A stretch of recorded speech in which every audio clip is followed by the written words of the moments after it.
Olá! Eu gostaria de falar neste vídeo sobre a guerra oculta entre o mundo livre e os agentes da nova ordem mundial. É um título, parece assim, dessas coisas conspiratórias, mas pense bem, conspiração que todo mundo conhece não é conspiração. Isso não é conspiração, é apenas constatação de fatos. E eu gostaria de dividir com você alguma coisa que a gente tem aprendido, visto e lido sobre esse assunto, tá bom? Introduzindo o assunto, o nascimento de Jesus Cristo, a vinda de Jesus Cristo a este mundo não aconteceu por acaso. Ela foi planejada pelo Pai ao longo de milênios na história e no espaço-tempo. Ela foi algo previsto, estudado, planejado, até chegar em Jesus Cristo. A vinda do anticristo não é diferente, não vai ser diferente. É um evento que está sendo planejado pelo mal há muito tempo. Com a diferença, Deus, o nosso Pai, Ele é Senhor do tempo e espaço, Ele está além do tempo e além do espaço. Para Ele, a história toda se resume em um único ponto. Tudo é conhecido, sabido por Ele. Já o demônio não. Os diabos não são onipresentes e oniscientes. Então eles não sabem, então eles vêm tentando implantar o seu reino de terror no mundo há muito tempo. É por isso que a primeira epístola de João, capítulo 4, versículo 3 a 6, nos pede para que nós não nos enganemos, porque o espírito do anticristo já está no mundo. Ou seja, o anticristo em si, naquele momento, não estava no mundo ainda. Mas o espírito dele, quer dizer, as forças que agem para a sua vinda, já estavam no mundo há muito tempo. Né? Os grandes tiranos e o ocultismo. Os grandes tiranos da humanidade foram e são ligados a movimentos ocultistas e a sociedades secretas. Né? Essas sociedades são usadas por Satanás para viabilizar seus planos de conquista e controle da humanidade. O demônio não é besta. Quando ele saiu, ele pode ser muita coisa, pode não ter nenhuma sabedoria, mas é muito inteligente. E quando ele saiu dos céus, ele decidiu implantar na terra o seu reinado. E é isso que ele tem tentado fazer desde então. E para isso ele se usa de todos os meios. Um dos meios que ele usa são essas chamadas seitas, ocultistas, sociedades secretas e coisas desse tipo. E os grandes líderes tirânicos da humanidade sempre foram ligados a essas sociedades. Vejamos alguns. Adolf Hitler. Adolf Hitler era ligado a várias seitas ocultistas que estavam na moda na Alemanha na primeira metade do século XX. Mas uma em particular chama muita atenção. Chamava-se Sociedade Trulli. Essa sociedade acreditava que uma força poderosíssima emanava do centro da Terra. Isso só poderia ser acessada por uma raça superior. Hitler acreditava que a raça germânica poderia acessar essa força. O nome dessa força era Vril. O Vril, ele daria poderes a todas aquelas pessoas que emanavam, que conseguiam emanar da Terra. Para isso eles usavam as antigas runas, eles usavam todo tipo de misticismo estranho na primeira metade do século XX. Joseph Stalin, o famoso materialista dialético Joseph Stalin, era ateu na política, mas na vida pessoal Stalin morria de medo das forças sobrenaturais, as quais os comunistas chamam de paranormais. Todo tipo, parece que Stalin era, pelo que se lê, era melhor amante do que governante. Né? Muitas mulheres passaram pela vida e pela cama desse homem. Mas houve uma mulher em particular que não era amante dele, que era a pessoa muito próxima dele e a mais influente, a pessoa mais influente na vida de Stalin, que era conhecido como bruxa de Stalin, a bruxa de Stalin. Essa bruxa de Stalin chamava-se Natália Lvova. Talvez você nunca tenha ouvido falar dela, né? O pessoal faz muito esforço para esconder a biografia dela. Natália Lvova era uma famosa vidente, já filha de um outro famoso clarividente de São Petersburgo. Ela foi obrigada a largar sua casa, seus pais, e abandonar sua profissão. Ela era enfermeira, para servir como consultora para assuntos psicocientíficos de Stalin. E ela era muito bizarra. Entre várias bizarrices que ela falava para o Stalin fazer, estão as seguintes. Ela dizia para Stalin nunca evitar ao máximo ser fotografado, porque ao ser fotografado, a sua alma, que aliás não existe, porque tudo é matéria, poderia ser aprisionado em uma delas. A partir de então, Stalin passou a usar dublês. Tinha vários dublês. Nunca se sabe, hoje em dia, nunca se sabe ao certo se determinada foto é ou não o Stalin. Outra coisa que ela falava para ele fazer, disse que ele nunca dormisse de barriga para baixo, para que suas energias vitais não fossem sugadas pelas forças da terra. E uma bem interessante, essa tem sentido, né? Disse que ele cultivasse com cuidado o seu bigode, porque o bigode filtrava as energias negativas. Mao Zedong, como queiram, o líder da Revolução Comunista Chinesa, perseguiu, aprisionou, torturou e matou praticamente praticantes de todas as seitas e religiões, menos uma. Bonpa ainda é um sistema de magia negra originária do Tibete. Essa seita nefasta procura poder hegemônico de seus praticantes por meio do uso de supostos poderes emanantes do subsolo. Parecido com o negócio do Vril, né? Mal era visto frequentemente nas reuniões da sociedade Bonpa. Stalin também era visto nessas reuniões. Sociedades secretas. Há muitas sociedades secretas e houve muitas outras. Algumas estão em atividade ainda hoje e outras são, como é que eu vou dizer, são galardoadas, né?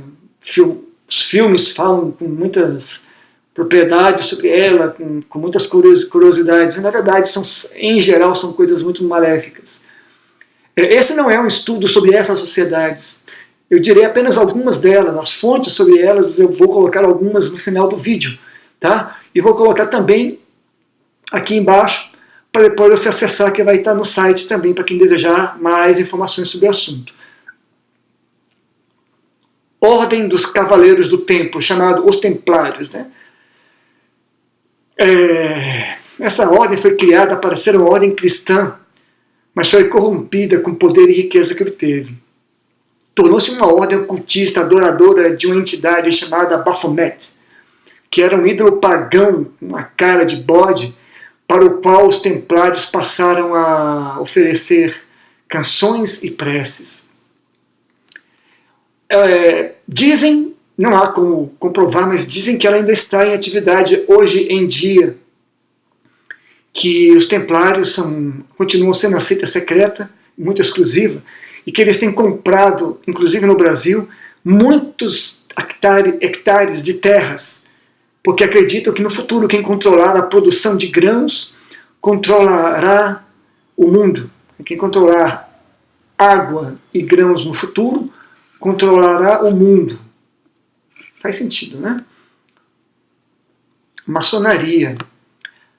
A versão mais oficial diz que a maçonaria iniciou suas atividades no fim da Idade Média, mas a mais verdadeira diz que foi em 1717, com a união de 3 lojas maçônicas em uma única loja na cidade de Londres, que passou a ser chamada de Grande Loja Maçônica de Londres, que ali então seria o início real da maçonaria. Alguns maçons se consideram herdeiros dos templários, né? Essa sociedade secreta tem trabalhado muito em silêncio em seus projetos. Adoram um tal de Deus chamado Gadu, G-A-D-U, chamado as iniciais do grande arquiteto do universo.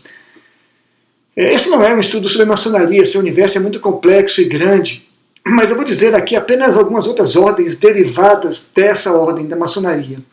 Ordem de Molay, Ordem da Estrela do Oriente, Ordem Internacional do Arco-Íris para Meninas, Ordem Internacional das Filhas de Jó. São apenas algumas dessas ordens ligadas à maçonaria. Ordem dos Illuminati, ou simplesmente Illuminati. Muita gente ri quando se fala dos Illuminati. Ah, você acredita nos Illuminati?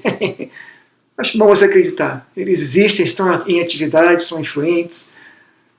E quanto mais as pessoas acreditarem que eles não existem, melhor para eles. Né? Essa ordem surgiu na Alemanha em 1776, criada por um alemão chamado Adam Weishaupt.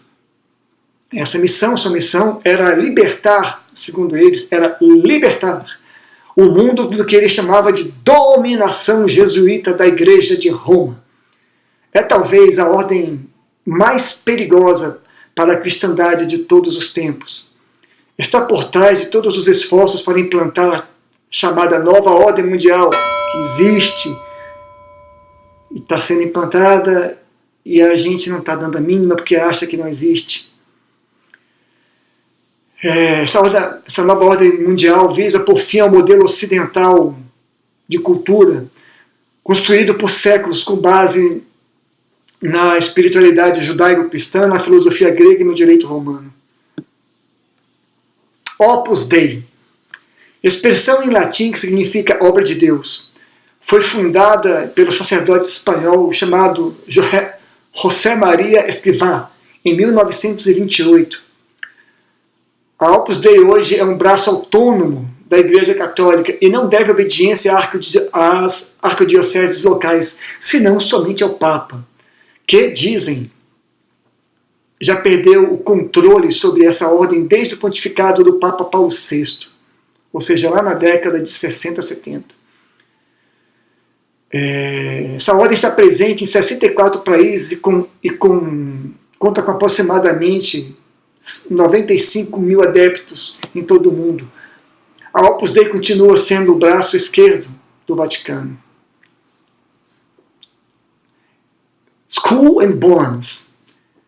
Essa ordem, em português, vem do inglês, significa caveira e ossos.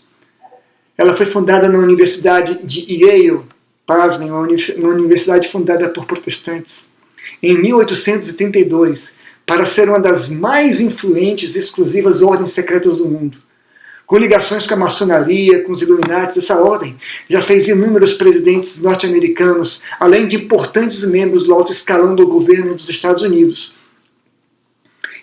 Entre seus membros estão, antes de tudo, seguidores da ordem.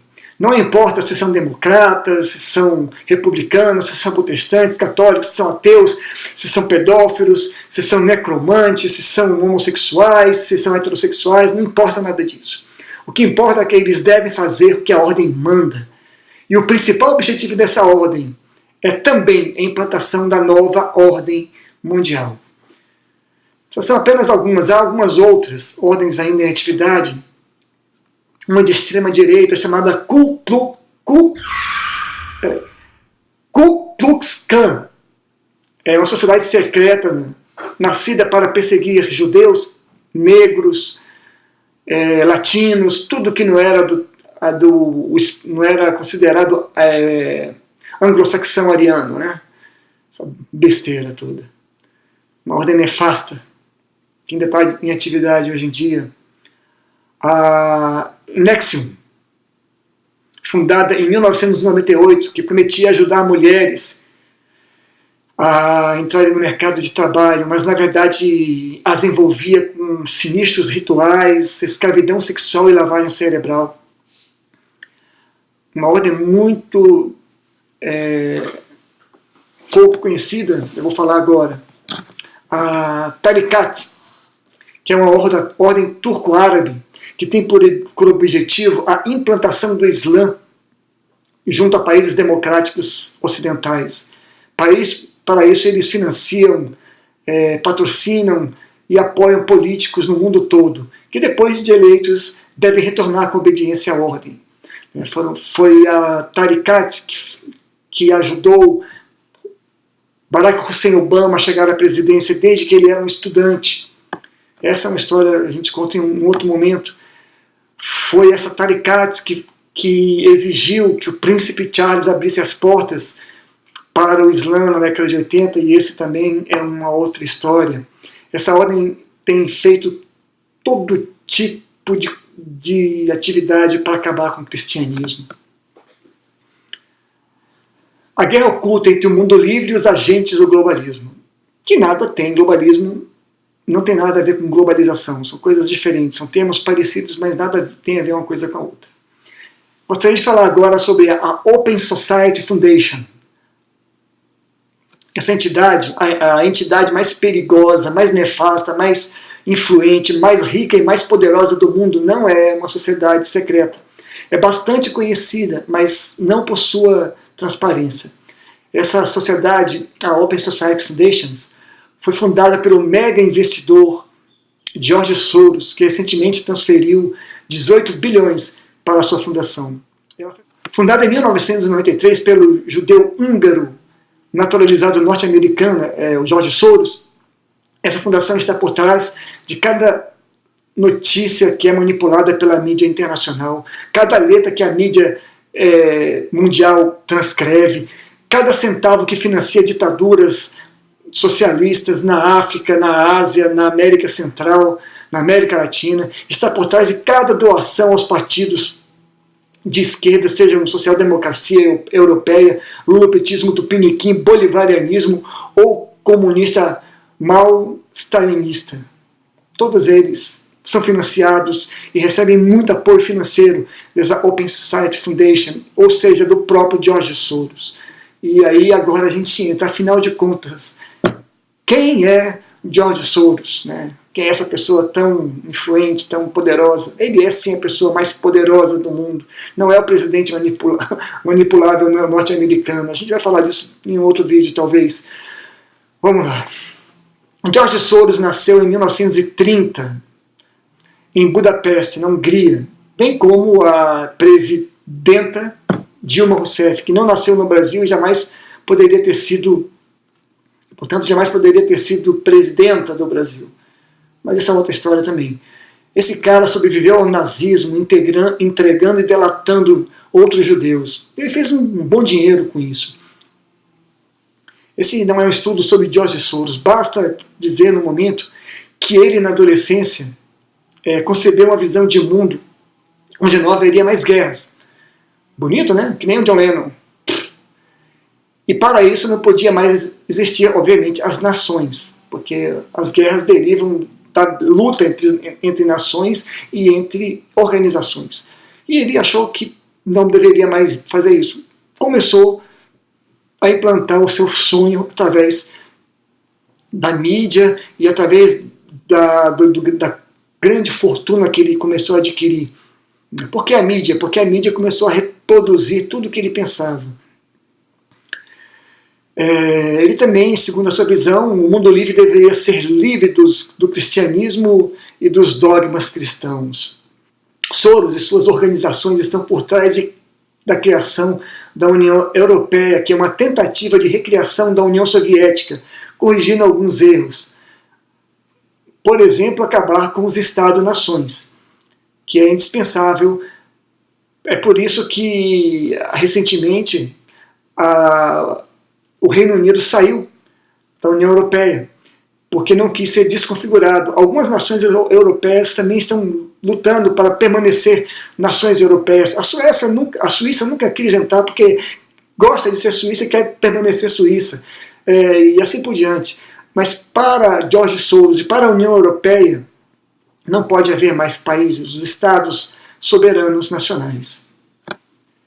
Ele é financiador do Foro de São Paulo, mas não apenas isso.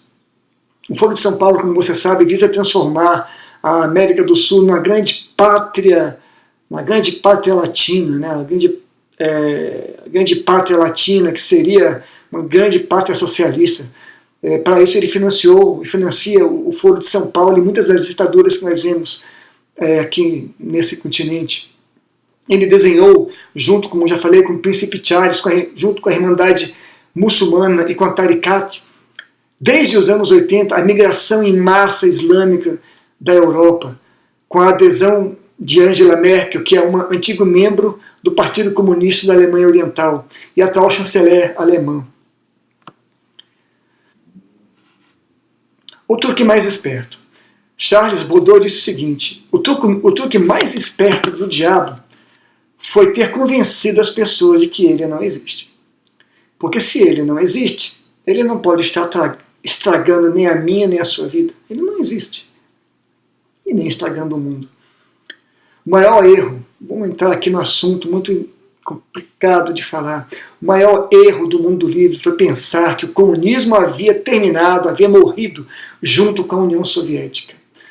Nem a União Soviética e nem o comunismo acabaram ou morreram.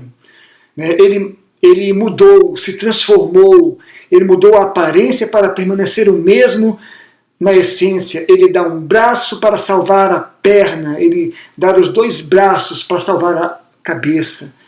E ele é muito perigoso e a coisa vai muito longe ainda.